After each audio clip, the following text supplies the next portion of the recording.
We're going to light the candle for Pride. Pride Month was started in 1970 after the Stonewall riots in 1969.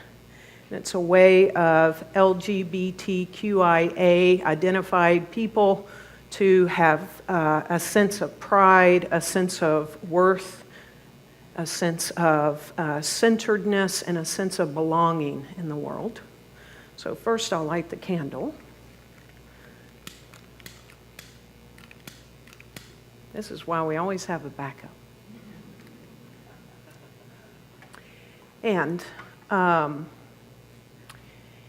if you identify as a lesbian, gay, transgendered, queer, LGBTQI, intersex, asexual, bisexual, there's a B in there.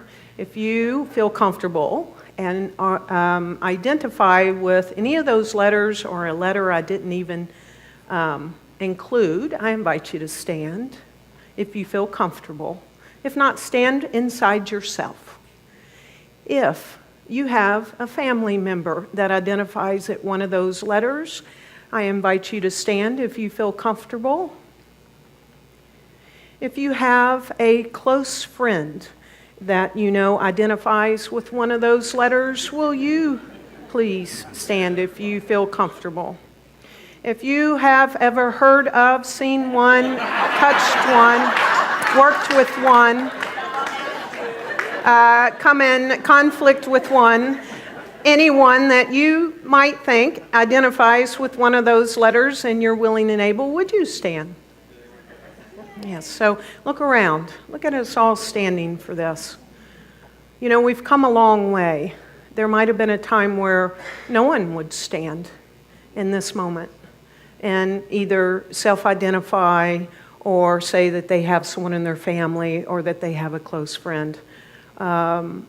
And we celebrate also this month. There are many that are celebrating the Marriage Act so that all LGBTQIA people can also get married. And I have to say, in my lifetime, I never, ever thought I'd see it, not in the form of marriage. And I'm truly grateful that I could marry my soulmate and the love of my life in my lifetime, Dr. Petra.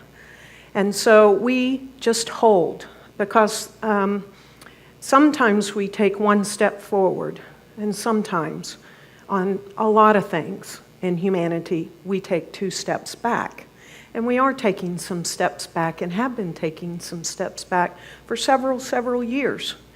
And so that encourages us and enlightens us not to rest inside ourselves, to stand for ourselves, to know that we are worthy, and to stand for those that we love, even stand for those we may not agree with. That we stand with one another in love so that we keep taking the steps forward and not the steps back. We also especially, I'm called to move that we hold anyone that's identifying that has, in this moment, been cast out in some way in the heart, in the minds, in the physical sense of their home, etc., because they've shared that they identify with one of these letters. And anyone that for whatever reason got to a point where they decided to take their life because of this. And so we hold everyone in this month of Pride that we can have that sense and know that we are worthy because we are all children of God. And so it is.